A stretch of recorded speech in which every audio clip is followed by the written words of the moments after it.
Bonjour, dans cette vidéo, j'essaie de vous expliquer le modèle de processus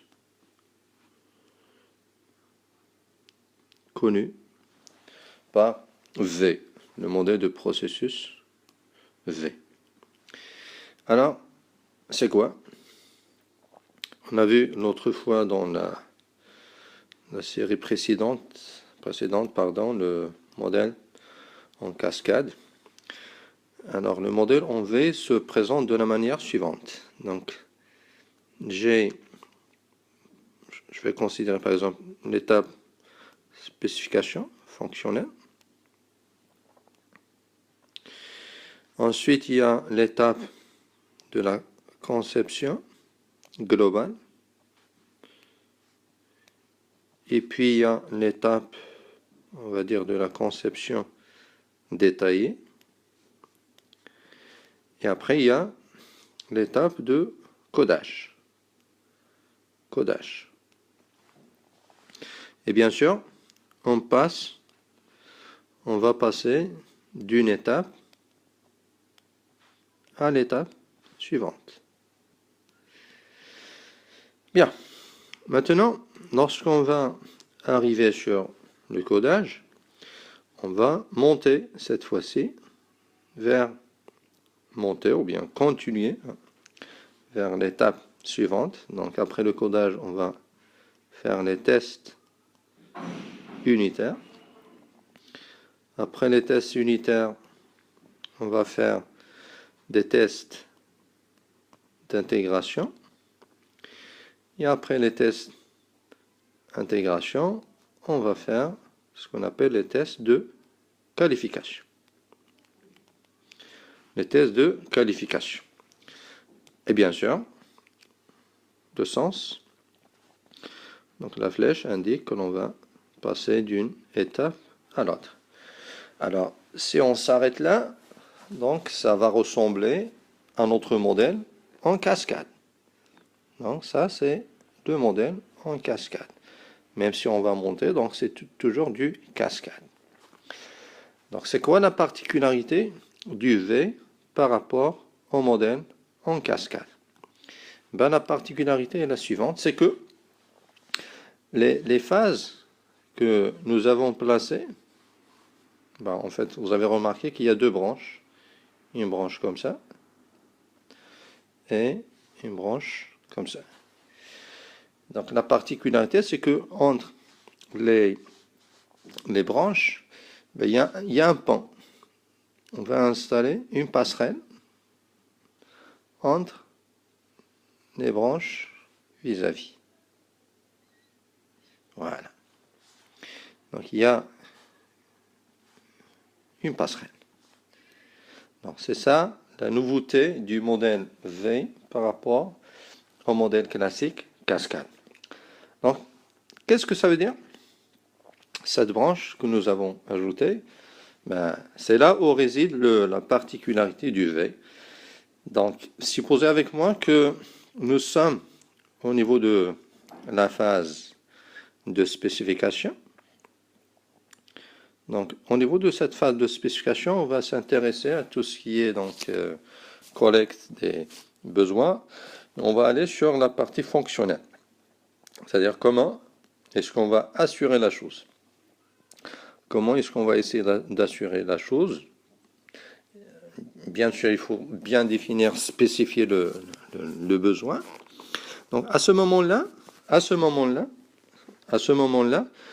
on va essayer d'anticiper en quelque sorte sur cette phase.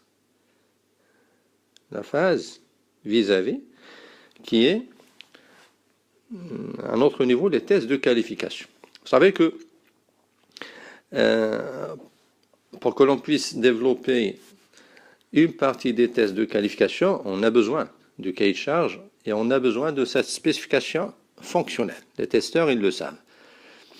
C'est-à-dire, pour que je puisse, moi, élaborer le test, je n'ai pas besoin d'attendre le code, et donc je peux faire un travail d'anticipation, et à partir de ces spécifications fonctionnelles, je peux élaborer les tests qu'on appelle les tests boîte noire, test boîte noire, que je peux faire rien qu'en se basant sur les spécifications fonctionnelles.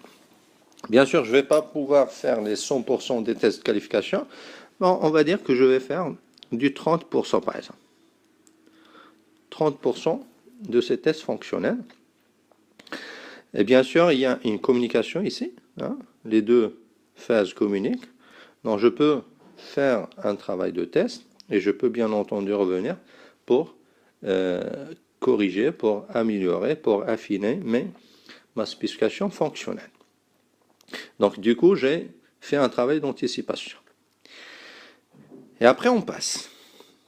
On va descendre ici sur la phase suivante. Donc, la phase suivante, c'est à la cascade. On va faire de la conception globale. Maintenant, au niveau de la conception globale, c'est une conception classique.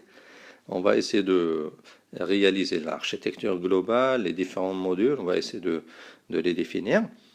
Et à ce moment-là, on va faire un travail d'anticipation.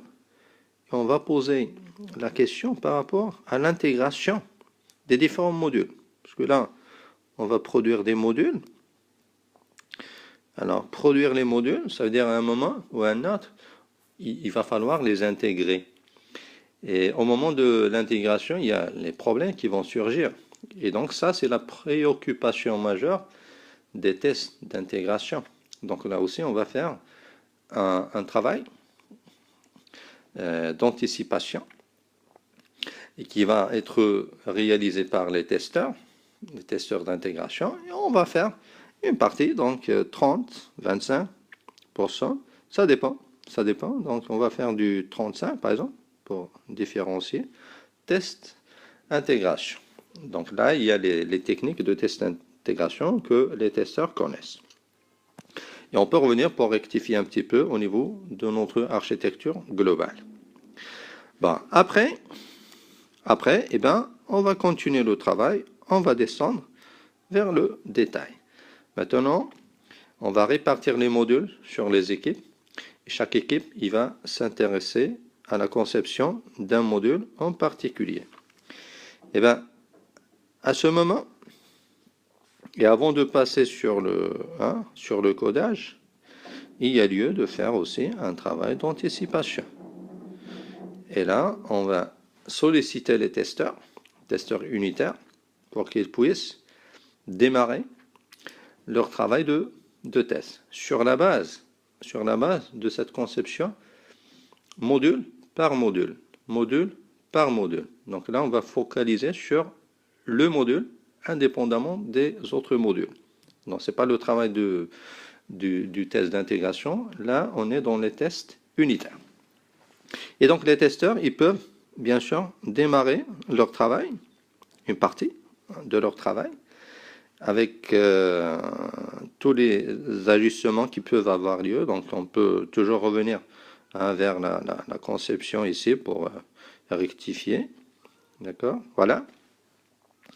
Ben, une fois que cette partie est terminée, et bien là, on va pouvoir descendre vers le codage. Donc, le codage, ça, c'est le travail ultime. Donc, ça consiste à transformer, comme on l'avait dit, le modèle de conception vers le code. Donc, maintenant, lorsque le codage est terminé, donc, je suppose que le codage, maintenant, il est à 100%, on va remonter. Donc, en remontant, on a déjà commencé une partie des tests unitaires que l'on va finir. Après, donc, on continue vers les phases de test avancées pour finir le travail. Le travail avant de fournir le logiciel au client. Donc, vous avez vu que la particularité de ce modèle par rapport au modèle en cascade, c'est qu'il est axé sur les tests. Donc, ça nécessite une expertise en matière de test. Ça reste un modèle pédagogique. Ça reste un modèle qui est facile à utiliser et à comprendre. Et comme j'ai dit là tout, c'est que le modèle elle est fortement axé sur les tests. Et bien entendu, ça sollicite un travail d'anticipation sur les tests. Voilà, donc ça sera tout pour ce module qui concerne le cycle de vie en V. Merci pour votre attention.